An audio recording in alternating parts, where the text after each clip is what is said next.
You're listening to Heroic Reflections, honoring the stories behind the service, hosted by Liam Steele. On this episode, Roy F. Walters, United States Army.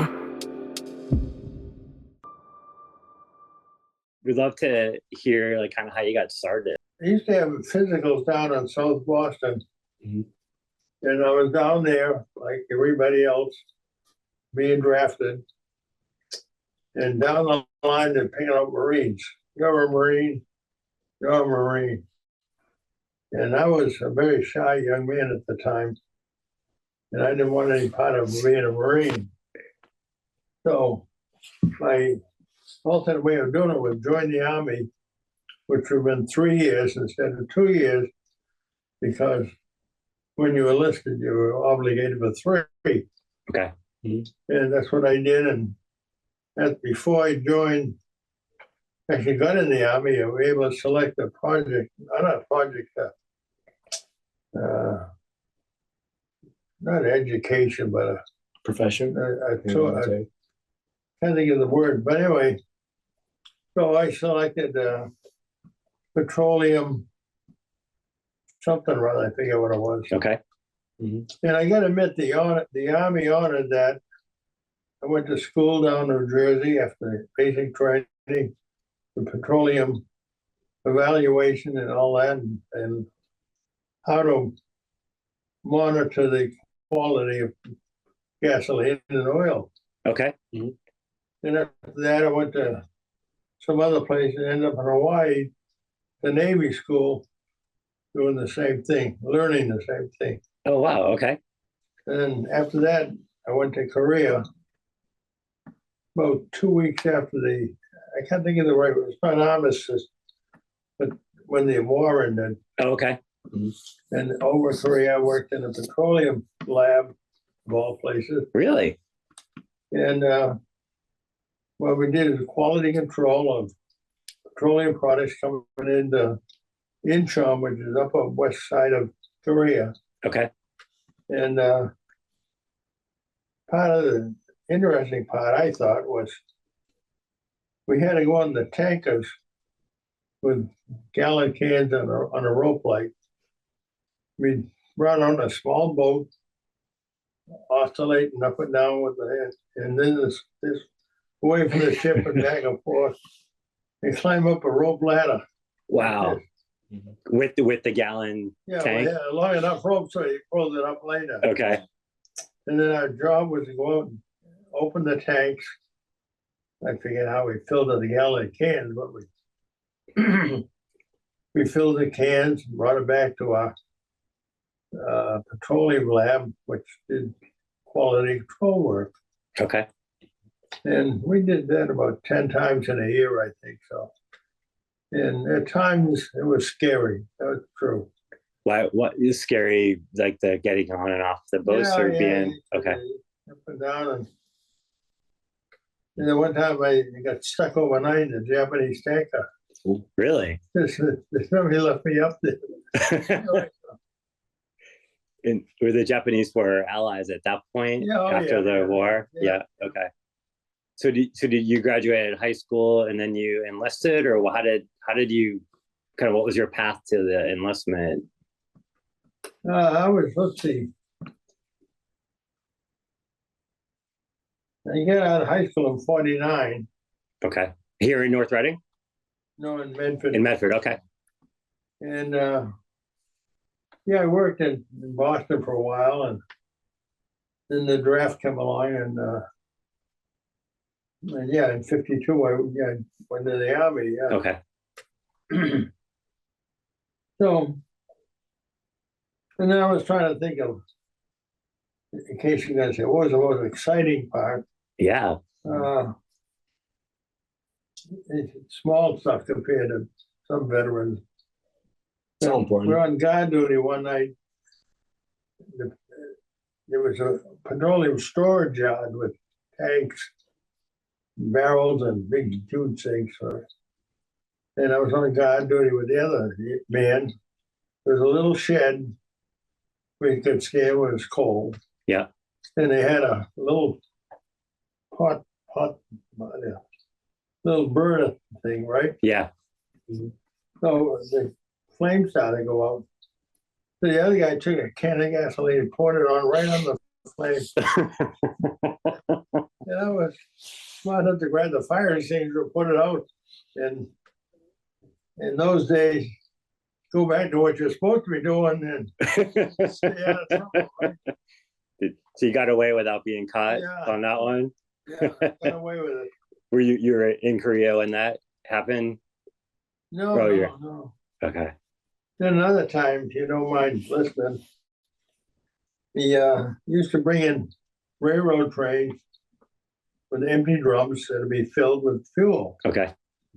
And the Koreans, when they came into a narrow place with barbed wire on both sides, so that once you get inside, you're secure.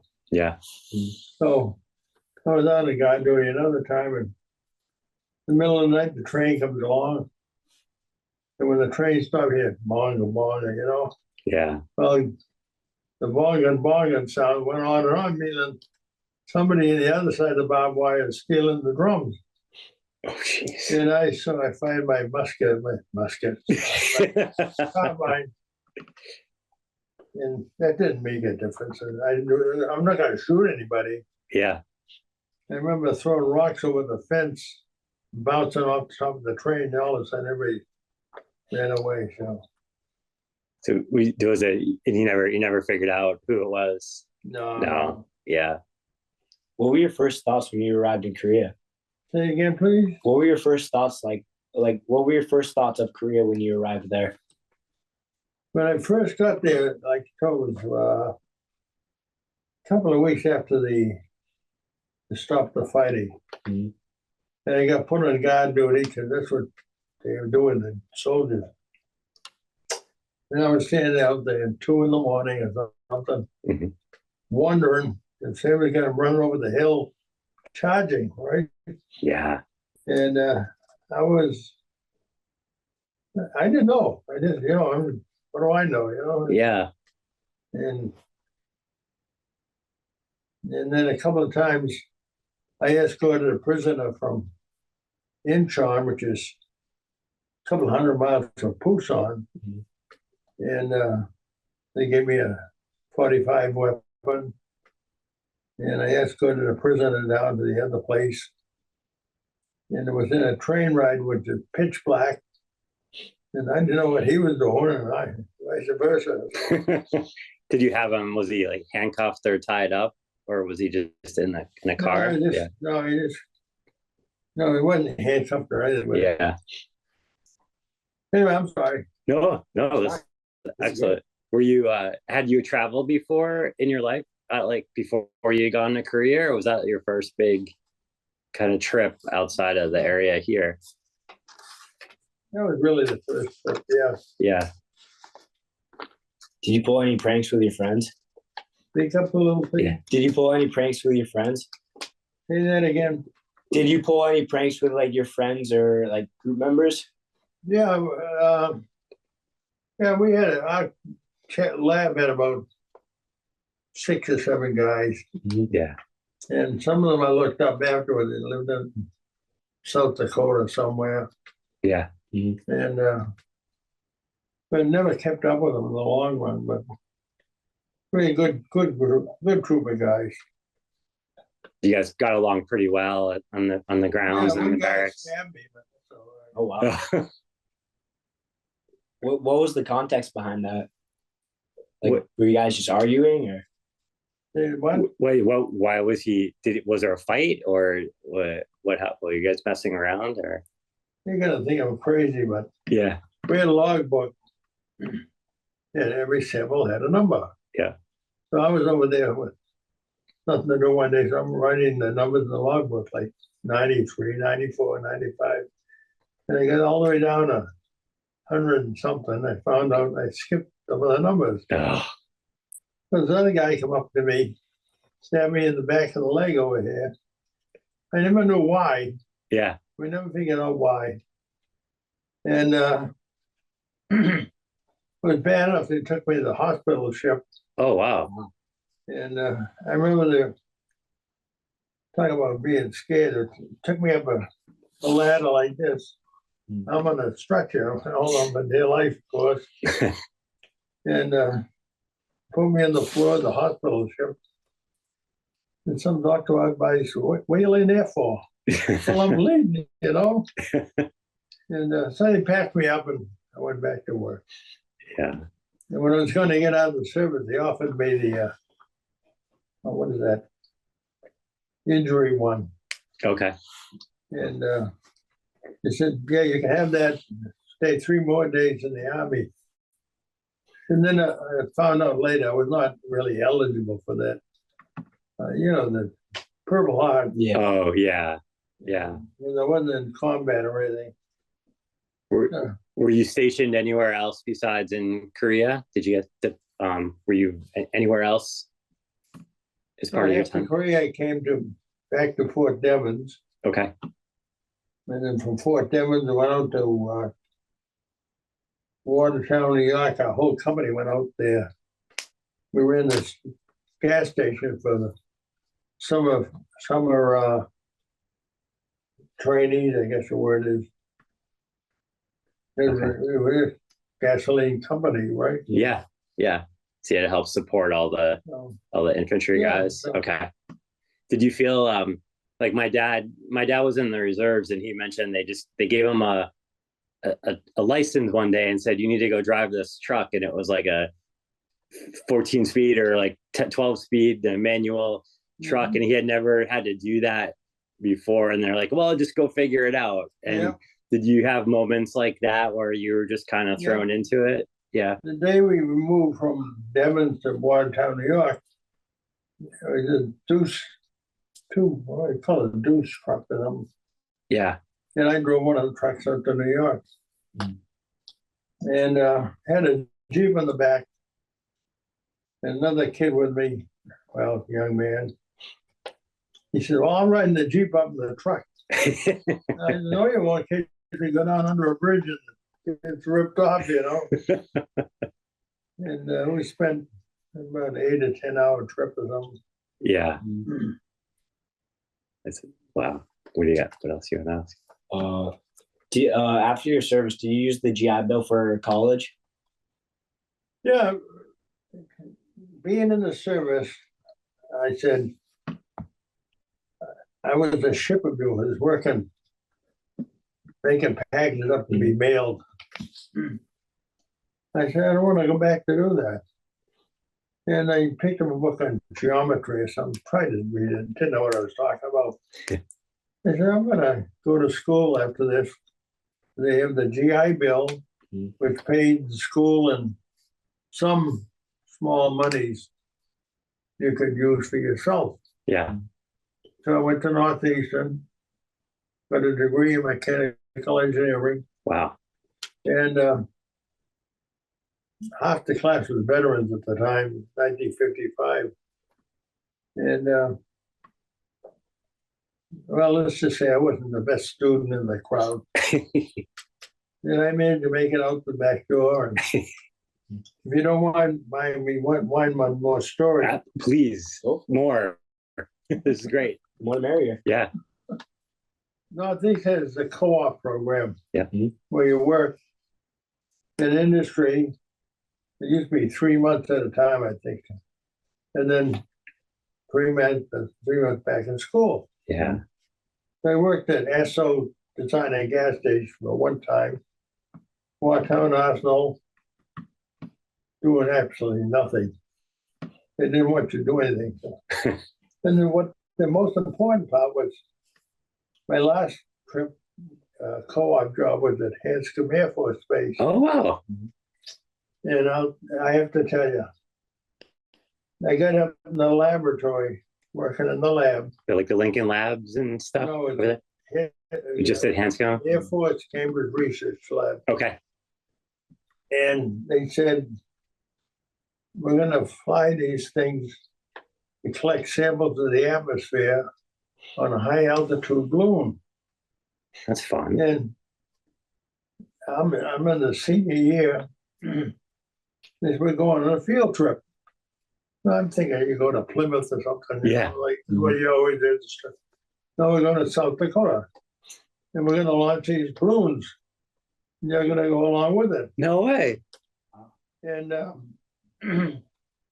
and after doing that, and there was a trial of making the balloons. I mean, not making the balloons, but developing the instruments. Yeah. And then they said, so after graduation, you want to stay. Now we're going to take another field trip. We went to India for two months. No way. Wow. They launched balloons over there. And you know, see the balloons on when the Chinese are supposedly flying over Earth? Yeah. Yeah. It's the same thing. Only Really? 20 miles. How high up did the ones that were, how high did the ones go that you were working on? 20 miles. They went to, okay. And what it is, you might have seen the launch sequence of one of these things. They fill the balloon with helium. Mm-hmm. And there's a long, long path of balloon material. Yeah. And down the end is where your device is going to launch. Yeah. And then they loosen it up, and the little ball gets bigger and bigger. And it kind of comes out. Big sphere. Yeah. So in our days, we flew them over South Dakota and India. You had a remote way of cutting them down, of course. Yeah. So we went over in the wilds of India. And one time we went to a village, I don't know where it was, and it was like a chieftain there. And he had his rod. He's telling the people, do not touch the plastic. There's an acre and a half of plastic balloon there. Yeah.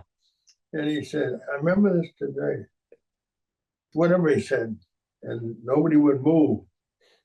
And so we said, we want a metal box out of this thing. So, and then all of a sudden he says, it's okay now or something. All of a sudden, mob of people are going over taking the balloon up. So you did 2 months. Did you say 2 months in India? 2 months, yeah. So you worked with the government there on the balloons and getting them ready. The Wentworth Institute at the time. Okay. And they were kind enough to keep me after graduation. Excellent. So, and one more anecdote. Yeah. Tell me if I'm bored now. This is I'm really enjoying it. So while I was working up in Hanscom, the project is over. Yeah. And so I used to commute with a guy from Medford to the lab. He says, well, what are you going to do now? I said, I don't know. And I was offered a job at Hanscom on a contract. Yeah. And the other guy said, why don't you come down the hall, work with us? Because we fly sounder rockets. So I went down the hall, and I remember the job interview. The guy said, can you design a joint that'll tolerate 50,000 inch-pounds? I says, yeah. You know, why not? He asked me how. Oh, it did. So anyway, started the sounder rocket business. Well, we're given a scientific instrument and have to bring the telemetry part and working with the booster, and the batteries are all special and all this stuff. So wow, all to make this scientific instrument work. And then we go down all over the place, launch them in Florida. It used to be very simple payloads, about 6-inch diameter. Okay. And then that evolved into bigger, more complex payloads. And the one I remember the best, if you got this is, thank God for listening. Oh yeah, this is great. We had towards the end we used Minutemen second stage boosters. Okay. It used to be Minutemen changed, improved, right? Yeah. So we got the boosters to use, and we had a foot long payload. Wow. It was put on a spin balance machine so that the center of the payload would be aligned with an instrument up on this end, really. Okay. So after the launch, after about 60 seconds roughly, you separate from the booster. Yeah. At about 10 kilometers a second or something. And you're going to love this. And I'm glad somebody's listening. Yeah. Because most of the time I talk and people say, rocket scientist, forget it. So a 19-foot long payload. Yeah. Turn it totally upside down, flying this way. Oh, wow. And the purpose of that was on the bottom end was a so-called star tracker. And we locked on a certain star, and this thing would point to line the payload center line up with the star. Wow. And then we spun, the thing rolls around.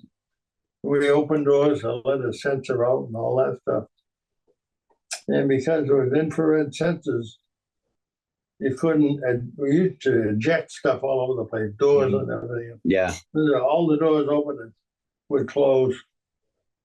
And the inside of the infrared sensor was at 5 degrees above absolute zero. Wow. And it's cooled by liquid helium. And we had enough, I think, 30 minutes hold time because the heat gets into the helium and boils away. Right. Fries the sensor. So anyway, and then when we get all done, come down on a parachute, and you know, you've seen the shuttles come in. Yeah. They re-enter. They're all controlled, right? Yeah. But when a sound rocket comes back into the atmosphere, it's violent. It's all flailing all over the place. Okay. And then until we used to eject the nose tip, and they had a pilot shoot. Okay. Make the thing this way. So it kind of stand back up. The big, I think it was 45-foot diameter chute would lower down at about 25 feet a second. So. Wow. And then land in the desert. Oh, it was a White Sands missile range. So. Oh, in New Mexico? Is that New Mexico? Okay. So were you part of the team that would go retrieve it then, and you'd pull all the telemetry off of it, off of what you learned, or? We had arrangement with the Army that would put either it was a small payload you put on a helicopter. Yeah. But I forget how we got it home. So this is all research experiments that you're doing with the Army? Well, this was, there you go. We're part of an infrared measurement program. Okay. And surrounding not the Earth, but the atmosphere, up in the troposphere and stratosphere, is infrared globs of energy. Okay. Okay, so our job was to measure those globs of energy and where they were and how big they were, so that if you were launching a Russian missile coming this way, your items detect infrared energy. So if the Russian missiles got inside that cloud, you couldn't tell the Russian missile from the background. Okay. So our program was called Infrared Background Survey. Okay. And to support that, we launched in Brazil. We launched 3 or 4 in Australia. Wow. And 3 or 4 in White Sands. So you got to measure all different parts of the world. You get to measure the infrared at all different parts of the world then. We try to, I don't know how they managed to get all around the world. Yeah. So anyway, one other thing we did was we used to go to Greenland. Really? And we launched with some NASA program. Mhm. And I remember we launched one experiment, had 10 experiments. One rocket payload had 10 experiments on it, looking this way, that way. And on the forward end of it, we had a Danish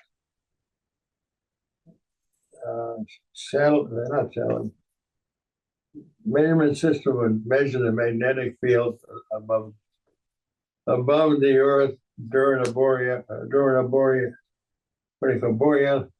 Oh, the Aurora Borealis. Borealis. Okay. Yep. Okay.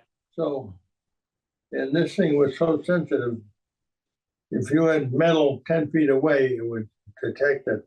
Really? So anyway, the whole idea, we had to inject it and build a non-metal chunk of payload. Mhm. And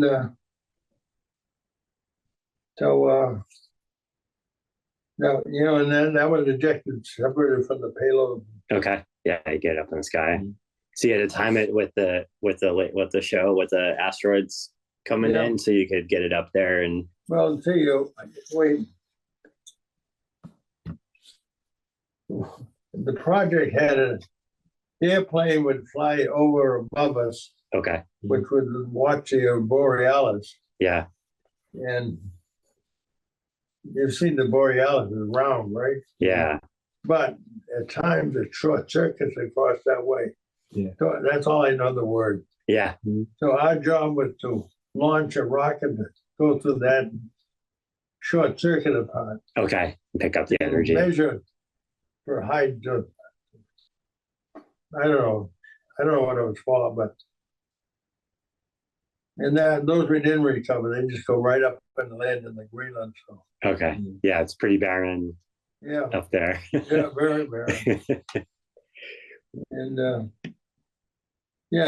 like everything's 30 below all the time. And yeah. Because you're up by the Arctic Circle. Mhm. You're up by the Arctic Circle. Just that about, far. just yeah. about. Okay. Wow. After the military, working with like NASA and the Army, is there another job that you went to, or did you stay with this? No, I was still working with the Air Force, but NASA would set up the launch site. We had about 10 rockets. We had 2 to 3, I think it was. So then here's another little thing. Because your rocket sitting out there on a launcher and it's 20 or 30 below out, you got to keep it warm. Yeah. And what NASA did, which is really interesting, they took styrofoam and built a box all the way down the length of this thing and held together with tongue depressors. Really? And we had, of course, blowers blowing up through the bottom. Yeah. So when you launch, everything all over the place. And that was the way they pretended. Otherwise, up when we used to go to Fort Churchill up and there, they would have a device that surrounded it to open it up, Okay. Okay. So it was the NASA from Wallops Island, Virginia. And you have a lot of colleges, would be there, Clemson University, and with experiments. And so you get to meet a lot of people. Yeah. And there used to be a phrase that we used to love, that the scientists can do all this planning, but you can't make it happen unless you're an engineer. I like that. Yeah. It sounds like a T-shirt. You could have that on a T-shirt. Yeah. My father-in-law went to school to study physics. He ended up becoming a doctor, but he wanted to be a physicist. And he was a nuclear engineer on one of the submarines in the Persian Gulf. Really? Yeah. Yeah. So like his uncle. Yeah. Challenging career. Yeah. Yeah. Based on your experiences in the Army, how did that help you after that, like for college and then your career? What were you able to apply that you learned to help you as part of that? I think you learn to stand on your own. And in the Army, of course, you're part of a group. Yeah. They have to operate as a group. But you're in a strange country, in a strange place, and you gotta decide what you want to do for yourself. How you're gonna behave and all that. I think that was true. Yeah. Did you have to learn any new language or new things that you still do today, or customs? Yeah. Well, we really didn't do much with the Koreans, so we had our own little army unit. Okay. But we worked with a couple of young Korean boys would help us. Yeah. And we learned a little of the language, enough language to communicate. Yeah. I learned to, I don't say like them, but we did like them, Yeah. You're on the same side. Young chick was one. Yeah. So, and then the other, when they travel to Australia and all that, I used to be a shy, quiet guy, and then I found out, well, I was more exploratory. Yeah. And I'll open my mouth and say things. Your mouth got you in trouble? Yeah. Not too much in trouble, but I would ask an Australian what kind of family you have. Yeah. That reach out. Well, that's good. Yeah. And I still have a bad habit of doing that. That's great, though. It's easy to break the ice with people when you can. We call the doctor's office now, right? Yeah. And you're talking to a nurse, not a nurse, but a secretary. Yeah. But when you order a prescription drugs, and this person all day listens to somebody crab at them. Yeah. And I get done with the phone call, I always say at the end, I want you to go tell your manager, put a gold star in your forehead. And they always laugh. I think they laugh. And I did it today, and I said, does that make your day a little brighter? She said, yes, it really does, because, so that's what I learned on my own. You got to figure out what kind of person you want to be and how you want to work with others. Say again? You figure out what kind of person that you want to be and how to help and work with others. Yeah, because I was an only child, and my parents divorced when I was about 10, and I got remarried later, and I was on my own a lot in that regard. Yeah. And I never thought much about it until we ran into some information about my mother's, how old I was when my mother was divorced. Yeah. And I'm not from the single mom crowd, but I was without a father at the time, a guidance, with father, Yeah. Anyway, that's another whole story. Whereabouts? Did you grow up in Medford? My dad's family's from Medford. Yeah, Upper Highlands. Okay. On Highland Avenue. Okay. Yeah, he was in West Medford over by the cemetery. Yeah. By the Gleason School. I think I worked with a Army and Air Force captain named Liam Steele. No. Not a Frank or a John Steele. No, Arthur or Vincent. I think he was from the Midwest somewhere. Okay. I remember seeing the name Steele, and I thought of that. Yeah, they were originally in Charlestown, and then after World War II, they moved to Medford. So my dad was born in, I guess Yeah, my dad was born in Charlestown in the late 40s, and they moved to Medford, I think 1950 timeframe. Yeah, you were like some of us that moved from, we were from Medford to North Reading. Yeah. Away from, not much away, but. It was a big deal at the time. Oh, I know it. Yeah. Well, when he moved to North Reading, it was really a farm town, you know? Yeah. Have you been in this house the whole time or most of the time that you lived here? No, maybe 40 years in this house. Okay. Another 10, well, 22 years over in Park Street, so. Okay. Yeah. Is there anything you like learned from, is there anything you wish you knew before joining the military? Anything at what? Anything you wish you knew before you joined the military? Oh, do I miss? Yeah. Anything, yeah. Yeah. Yeah. What do you miss? What did you miss after not being in that you, maybe nothing, I don't know. No, I was in the high school band playing the saxophone. Mm-hmm. And I missed the music.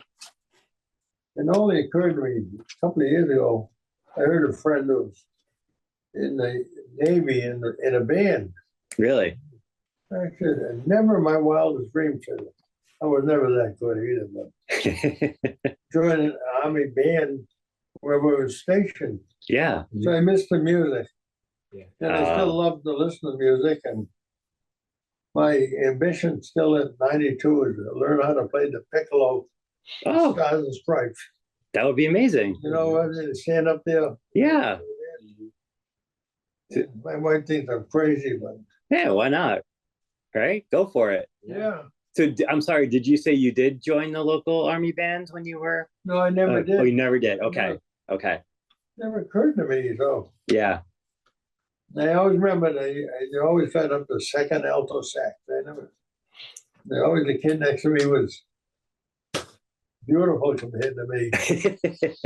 You gave it a shot though. You tried. That's hardest part yeah. sometimes is just to start. Well, Medford High School had a great band and a band leader in those days. Yeah. We played a lot of classical music. I still remember. Okay. A lot of marches, of course. Oh yeah. All right, I'm still talking so much. This is great. That's okay. Totally fine. I think maybe to kind of get close to wrapping up. Do you want to ask your question about what advice? Oh yeah. If you have any advice for anyone thinking about joining the military, what would it be? I don't know. I guess I would, yeah. You can select a career before you join. Mm-hmm.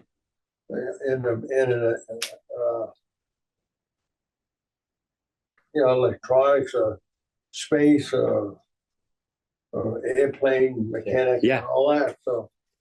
So rather than just walk in the doorway and say, "What do you want me to do?"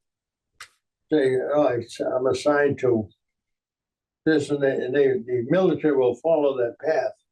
Mm-hmm. And you might end up all over the place. And at times you don't do what you signed up to do, but I think you got to think ahead before you join. Mm-hmm. Kind of what you want to try to accomplish while you're there, and well, you know, when you're 16 or 18, you don't know what you want to accomplish. Yeah, true. You know, you say, you know, in high school I liked physics, so therefore something in that area that might be useful. You know. Yeah. Mm-hmm. Yeah.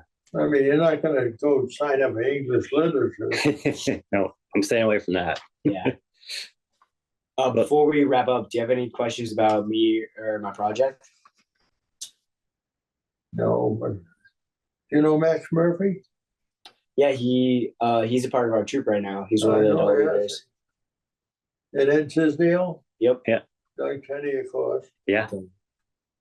And Max just joined that Minutemen group. Mm-hmm. You know, let me just extol on that a little bit.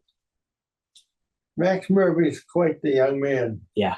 He's 23 or 4. 23. Wow. He's only 23? Yeah. And he's introduced one of his, what's his name? Hudson. Yeah, Hudson's one of the scouts. He's wanted to join the Minutemen. Oh. But the point really is, and I give this credit to the first name I gave, Max. Yeah. He said, we agreed that joining the Minutemen, not so much the Minutemen, but we do projects in town, restoring buildings. We're building some more. And Max will bring in a young man to learn more of the trade. Mm-hmm. So that, and we know that you can earn merit badges for different things. Mm-hmm. Yeah. And we will allow a young man to say, maybe a trade is better for me than college. Yeah. Where do I want to go from here? Yeah. And Max really impressed me because we talk on the same line of thinking in a way, you know? Mm-hmm. Yeah. So you got a good leader there, an excellent leader. He's a good leader. He also sings in the church choir and run of community planning, something or other. Wow. Yeah. So, He's an exciting guy. yeah. He helped us build a Klondike sled for one of our campouts in the snow to race in. Wow. Yeah, you had that. You had the sled race in New Hampshire in February. The scouts have to race around the scout reservation. So on the snow sled. Yeah. It's fun. Well, thank you for your time. Yeah. We really appreciate it. Thank you for all the stories. Well, we go to the senior center. Mm-hmm. So, hey, Roy, what'd you do?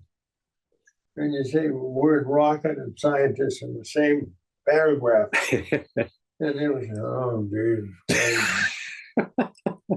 Oh, he must be so smart. But I'm not smart, but I retain a lot. You know, you can tell that, I guess. Oh yeah, definitely. It's how you make the use of it. Yeah. It's hard to make use. It's useless. Because we had a word jargon in our language, right? Yeah. And we're talking kilometers and kilograms and all that. And absolute temperatures of 5 degrees, but about absolute temperature. And people don't know what absolute zero is. Yeah. And I said, well, it's only 300 degrees below zero. And they said, well, you know, when I freeze my hot dogs, I use that too.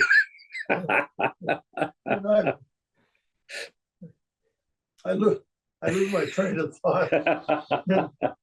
The first person I could talk to that talking about turning the whole thing upside down and flying it backwards. Oh, it's fascinating. Yeah. My brain can't. I can't even process that. It's real fascinating for people that do understand and how to make that work. I have an appreciation for that because I went to business school, so I can make a computer work, but the physics and all of that stuff was always really hard for me. So it's fun to hear people actually break it down in the terms that we can understand it. Mm-hmm. So, and then one other thing, that same rocket launch, was 15 minutes, up and back. And we're not flying satellite stuff, but in those 50 minutes, the Earth is rotated 4 degrees. Mm-hmm. Yeah. Think about that.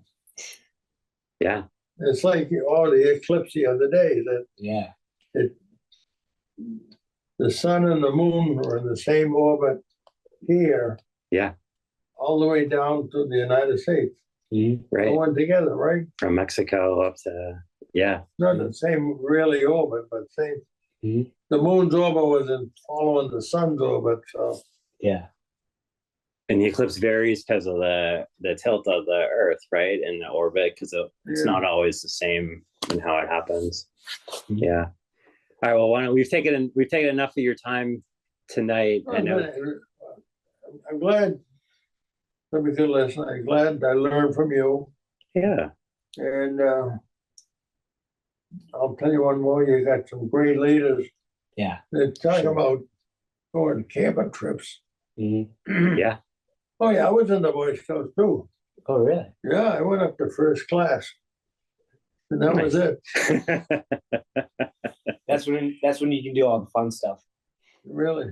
Yeah. Yeah. Yeah, Liam's going to West Point. The troop's going to West Point on next Friday. Yeah. Oh boy. They're doing a 2-night. They backpack in and they hang with the cadets for the weekend and then backpack out.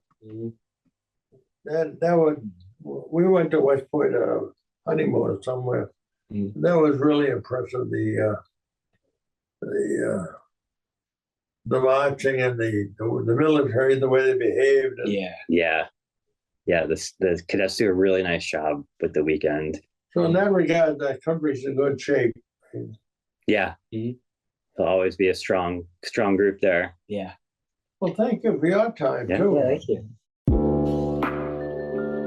Thank you for listening to this edition of Heroic Reflections, honoring the stories behind the service, hosted by Liam Steele.